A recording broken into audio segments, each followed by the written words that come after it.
The 10th of May, 1972.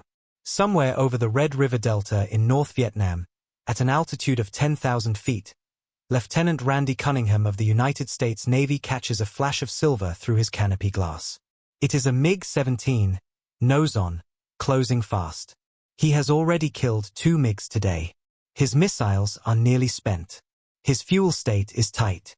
Every instinct in him says to turn east, push the throttles, get to the water, get home. He doesn't turn east.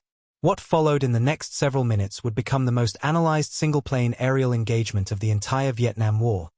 A vertical turning duel so violent and so close that the 2 pilots could see the expressions on each other's faces. And it would end not with Cunningham triumphant on the deck of his carrier, but with him floating in the Gulf of Tonkin in a survival raft, hauled from the sea by a Marine helicopter, drenched and barely alive, his F-4 Phantom a fireball sinking somewhere behind him. This is the story of Showtime 100. If you've never followed this channel before, now is a great time. We cover exactly these kinds of verified, deeply human stories from aviation history that most channels never touch. Hit subscribe so you don't miss the next one. By the spring of 1972, the air war over North Vietnam had become something that American military planners had never intended and never wanted: a close-range, turning, visual dogfight.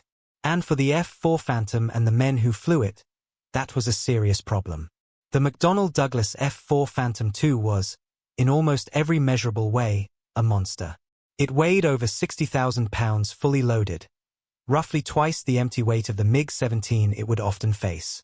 It was powered by 2 General Electric J79 turbojet engines producing 17,000 pounds of thrust each with afterburner engaged, giving it a top speed in excess of Mach 2.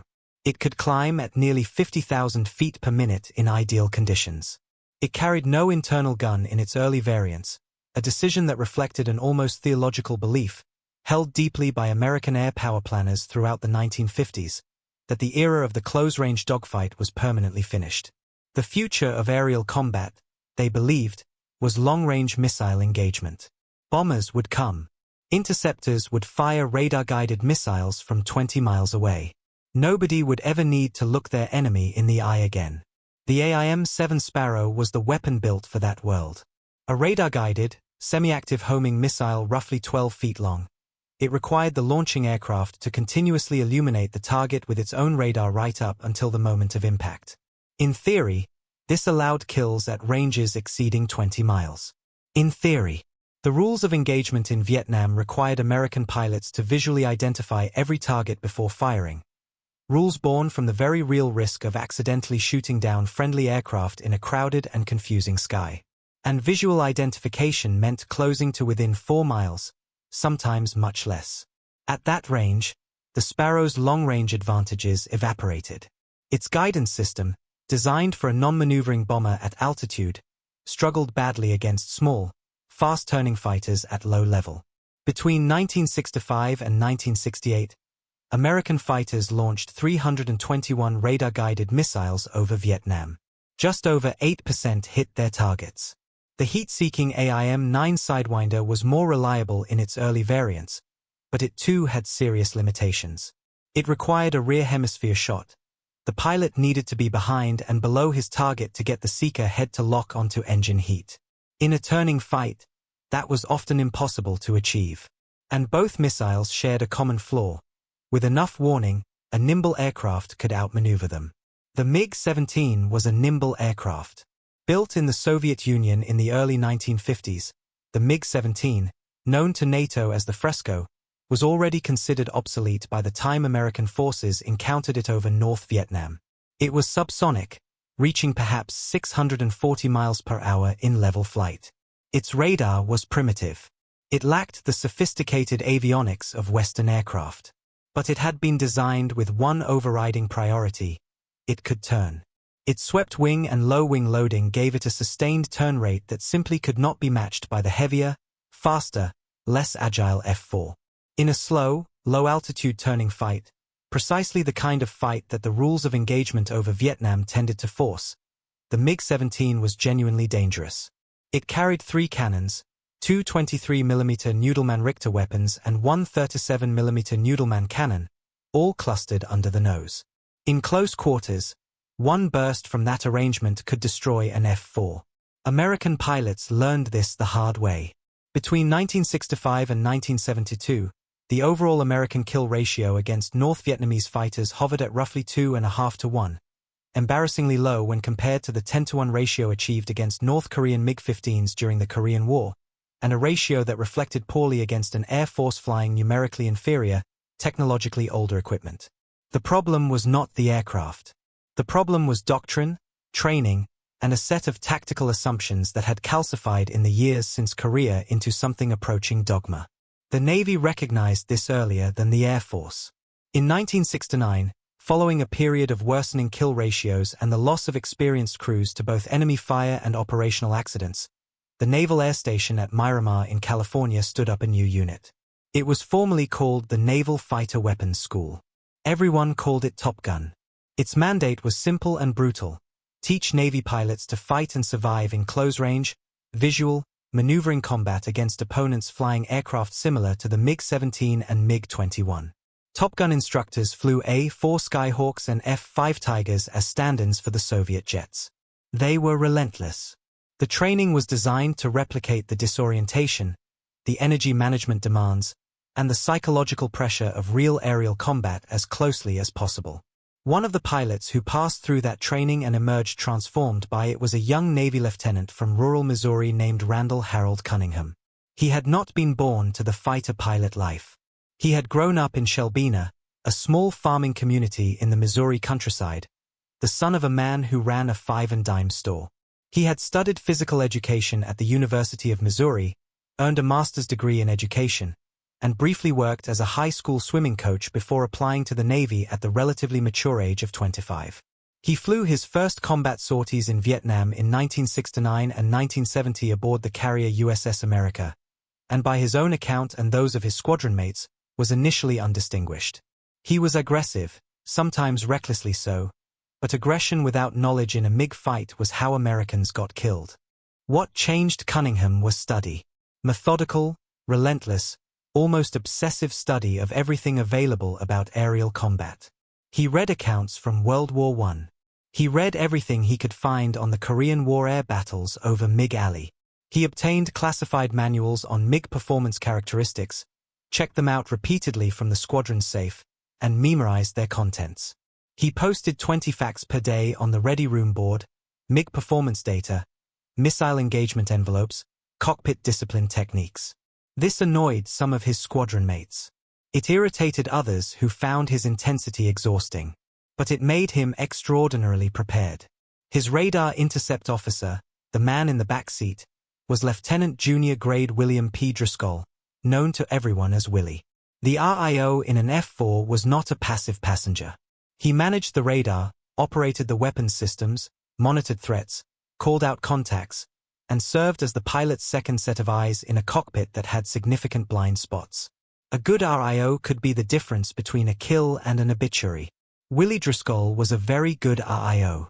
He later said of Cunningham, "Duke was all about winning dogfights, 24/7, and he made me a better RIO." The two men flew together with the designation Showtime 100, operating from VF-96 Fighting Falcons aboard the USS Constellation, stationed on Yankee Station in the Gulf of Tonkin.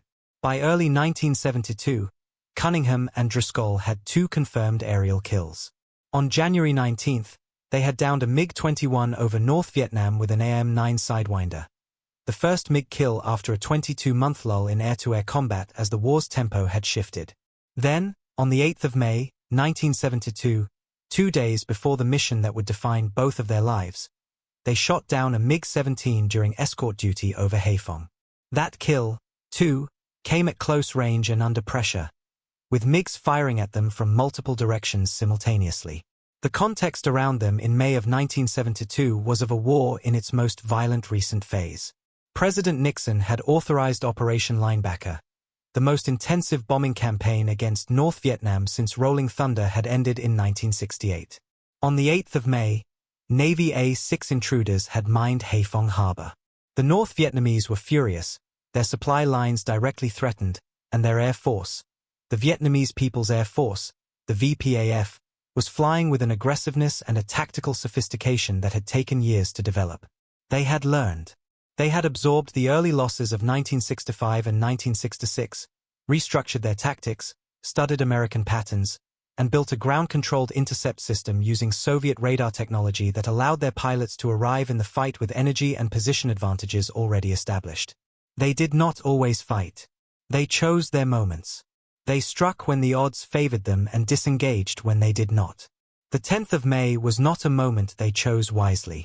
The day dawned with Cunningham and Driscoll assigned not to a fighter sweep or a MiG-17 patrol, but to flak suppression, the unglamorous and dangerous work of diving on the surface-to-air missile and anti-aircraft artillery sites ringing Haiphong to clear the way for strike aircraft hitting the bridges around Haiduong. Their F-4J, Showtime 100, the so-called double nuts bird, marked with 2 zeros on its tail, was loaded accordingly. They carried 4 Snark-I retarded bombs for the ground attack mission, 2 AIM-7E Sparrow radar-guided missiles that Cunningham considered largely useless at the ranges they would likely fight, and 4 AIM-9J Sidewinders, the newer, more capable variant of the heat-seeking missile that gave rear hemisphere shots with improved sensitivity. Before launch from Constellation's catapult, Cunningham ran through his pre-mission ritual. He reviewed what he knew of the MiG-17's hydraulic control limitations at high speed. He mentally rehearsed the energy management techniques that Top Gun had drilled into him. He checked, as he always did, that his weapons switches were properly configured. The catapult fired. Showtime 100 leapt off the deck and climbed north toward the coast of North Vietnam. Over the target area, the strike package found itself immediately in a dense environment of SAMs and anti-aircraft fire. The mission as briefed began to unravel almost immediately. North Vietnamese MiGs were up in force. That day, the VPAF would put dozens of aircraft into the sky, MiG-17s, MiG-19s, and MiG-21s, in what amounted to one of the largest single-day air-to-air engagements of the entire war. By the end of May 10, 1972, 11 North Vietnamese aircraft would be destroyed. It was, in terms of American aerial victories in a single day, the most successful day of the Vietnam Air War. 7 of those 11 kills would be MiG-17s. 3 of those 7 would belong to Cunningham and Driscoll. The first kill came quickly, in the opening chaos over the target. 4 MiG-17s materialized from the 7 o'clock position, behind and to the left, traces from the lead aircraft streaking past Showtime 100. Cunningham instantly recognized what was happening. The MiGs were at high speed, probably 450 knots or better, and he knew something critical about MiG-17 aerodynamics at that velocity.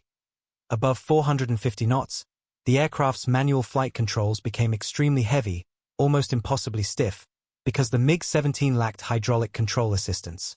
The lead pilot, barreling in at high speed, could not make a tight turn even if he wanted to. Cunningham did not break away. He reversed hard directly into the attack. The lead MiG, unable to correct his flight path at that speed, overshot below Cunningham's jet. In the fraction of a second that the MiG was in his gun sight, Cunningham squeezed off an AIM-9.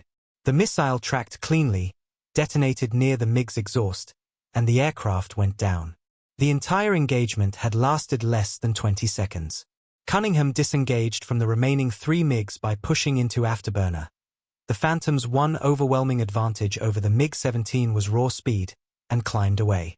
Then he saw the wagon wheel. 4 F-4s from other squadrons had been drawn into a defensive turning circle with 8 MiG-17s. The wagon wheel was a VPAF defensive tactic borrowed from World War II propeller fighter doctrine.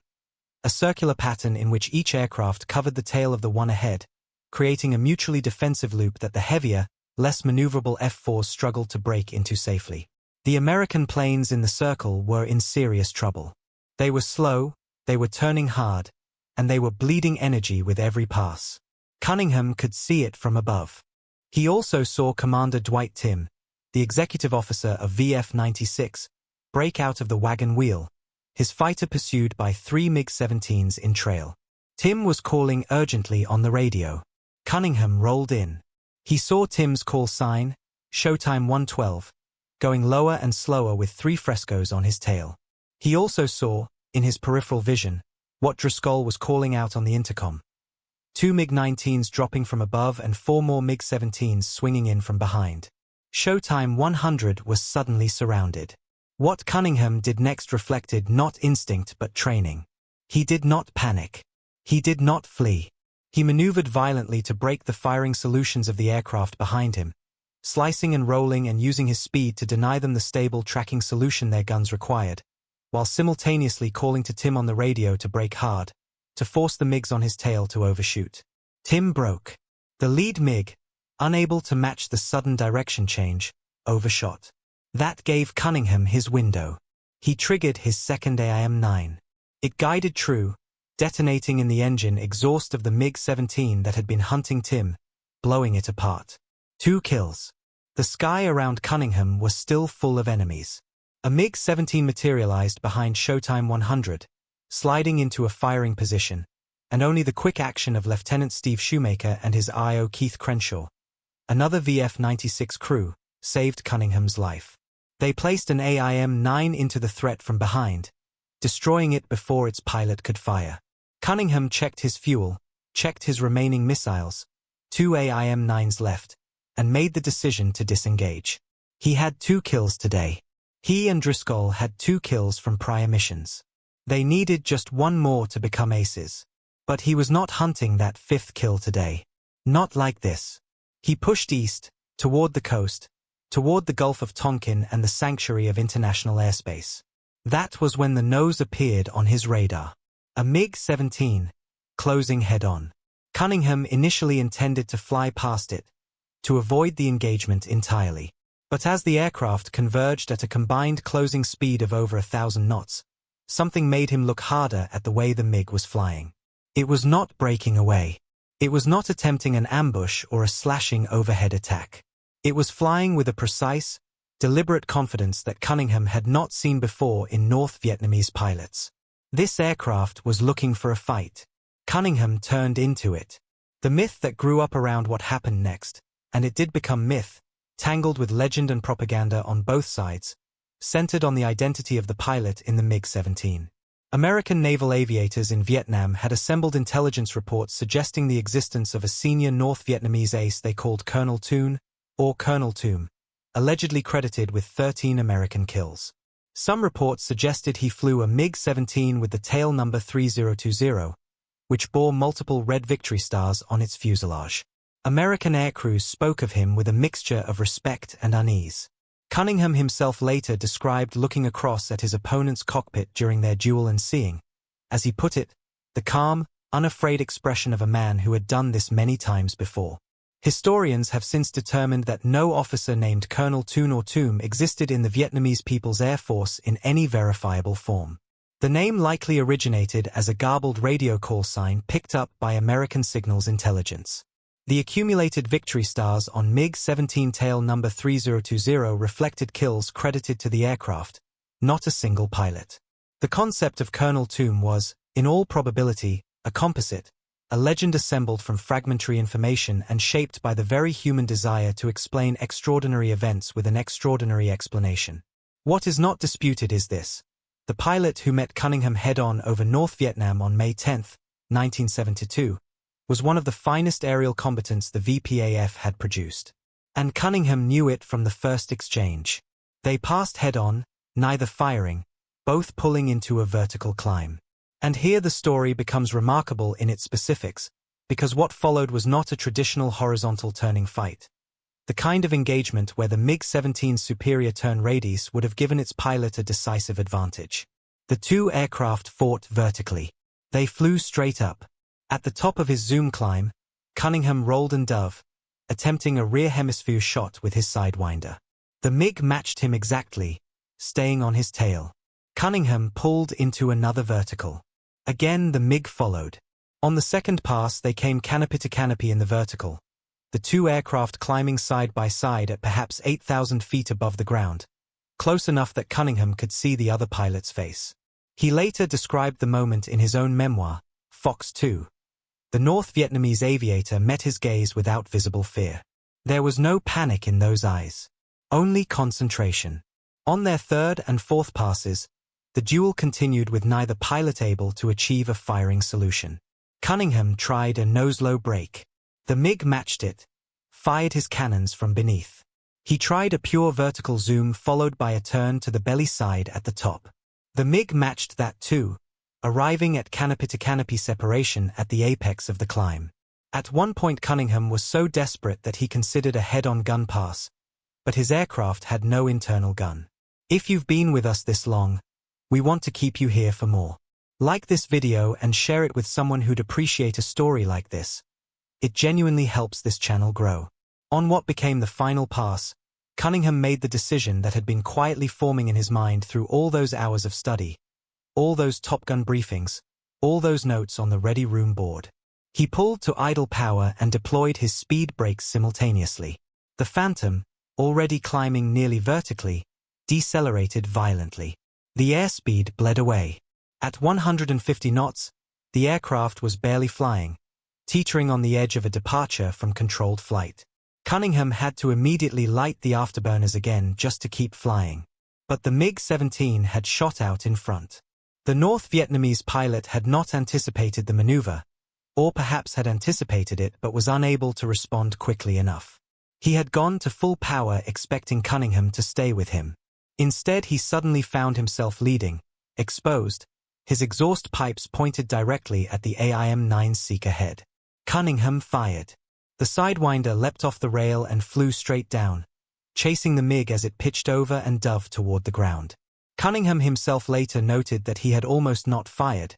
He doubted the missile seeker could discriminate between the MiG's exhaust and the heat of the ground below. He fired it anyway. The missile tracked. There was a small flash near the MiG. Then black smoke.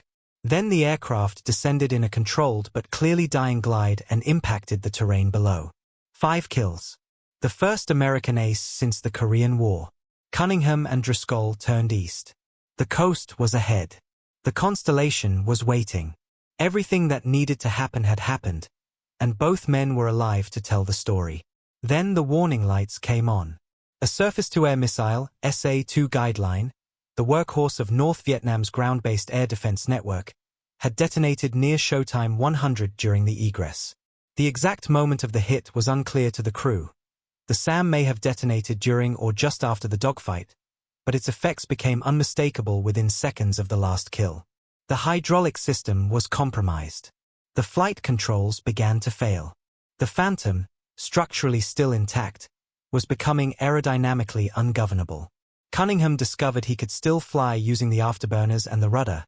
Brutal, imprecise, exhausting control inputs, but enough to keep the aircraft roughly pointed toward the water.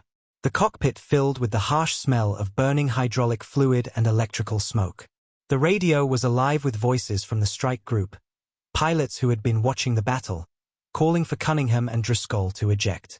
The two men elected to stay with the aircraft as long as it was flyable. Every mile east was a mile closer to the water. Ejecting over North Vietnam meant capture. Capture meant years in places like the Hanoi Hilton, the prison where American pilots were being held in conditions that violated every international standard. Cunningham fought the dying aircraft across the coast. He later said that he held it together for 30 miles of water crossing using nothing but rudder and burner, the aircraft rolling and yawing in great sickening arcs that he corrected through pure physical effort and the kind of trained instinct that distinguished an exceptional pilot from an ordinary one. Then he gave the order. He got out the word "Ej" before Willie Driscoll's seat fired, and then his own ejection seat followed, and Showtime 100, call sign of America's newest aces, became a fireball falling into the Gulf of Tonkin. Both men hit the water. Both men survived. Marine helicopters from HMH 463 pulled them from the sea and brought them back to the USS Constellation. The reception they received aboard that ship, drenched, in flight suits, the youngest-looking fighter ace in the Navy in 20 years, was the kind of scene that stays with men for the rest of their lives. The flight deck crew knew what had happened. Word travels fast on a carrier. There were people crying. The significance of May 10, 1972 extends well beyond the personal story of one pilot and his RIO.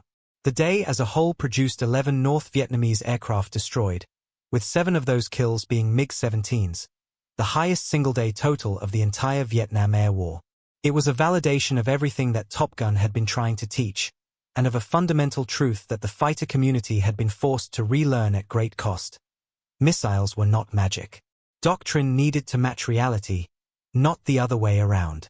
The human element, preparation, aggression, knowledge, the ability to think clearly and choose correctly at 150 knots in a vertical climb with a cannon-armed adversary 10 feet away, was not obsolete. It had never been obsolete. The Navy's kill ratio against MiG aircraft rose from roughly 2.5 to 1 in the pre-Top Gun era to approximately 12 to 1 in the period following the school's establishment, a figure that analysts have consistently attributed to the change in doctrine and training rather than any improvement in aircraft or weapons. The F-4 Phantom did not change between 1968 and 1972. The missiles did not change significantly. What changed was what the men who flew the aircraft knew, and what they had been taught to do with what they knew. Cunningham and Driscoll went on to become instructors at Top Gun themselves. The program they helped develop and teach shaped the next generation of American naval aviators and directly influenced the approach that produced the extraordinary air-to-air performance during Operation Desert Storm in 1991, where the American kill ratio was essentially perfect. The lessons of that vertical duel over North Vietnam, energy management, the exploitation of an enemy's aerodynamic limitations, the value of preparation over mere aggression, became institutional knowledge that outlasted the war. The pilot in the MiG-17 that Cunningham killed in the last engagement has never been definitively identified. The Vietnamese People's Air Force acknowledged losing aircraft on May 10 but has never released comprehensive records matching individual pilot names to specific kills and losses. The legend of Colonel Toom was useful to both sides in different ways. To Americans, it created a narrative of an ace versus ace duel, a clean and compelling story. To North Vietnamese propagandists, the possibility of a legendary pilot, whether real or mythical, added to the mystique of their air force. The truth, as it usually is, was more complex and less tidy. The MiG-17 with tail number 3020 was confirmed destroyed on May 10. The pilot was extraordinarily skilled. Beyond that, the record falls silent. What is not silent is the record of May 10 as a whole. 11 aircraft down. 3 kills by 1 crew in 1 flight. America's first aces in 20 years. And then the SAM, and the burning Phantom, and 2 men in the water off the coast of North Vietnam, waiting to be pulled from the sea. Cunningham had gone into that last engagement intending to disengage. He had turned east. And then the MiG had appeared, and the choice had been made, and everything that followed, the vertical dueling, the idle and speed brake deceleration, the sidewinder fired downward against the ground clutter, the hydraulic failure, the 30 miles of ocean on a dying aircraft. Everything had flowed from that one decision to turn back and fight. He had studied what the MiG-17 could and could not do. He had known, at 150 knots in a pure vertical, that his opponent could not follow him through the deceleration. He had known that the sidewinder's guidance had a chance, even firing downward. He had been ready, not because combat had made him ready, but because he had spent years becoming ready before the combat ever began. There are stories in military history that are remembered because of their scale: great armies, enormous fleets, the thunder of industrial war. And then there are stories that are remembered because of what they reveal about something smaller and more essential. What a single prepared mind can accomplish in a few seconds of violent, irreversible clarity. Showtime 100 is the second kind. The Phantom sank in the Gulf of Tonkin. The pilot came home an ace. If you found this story worth your time, leave us a comment below about what you'd like us to cover next. These viewer suggestions genuinely shape what we make. And if you're not subscribed yet, don't wait.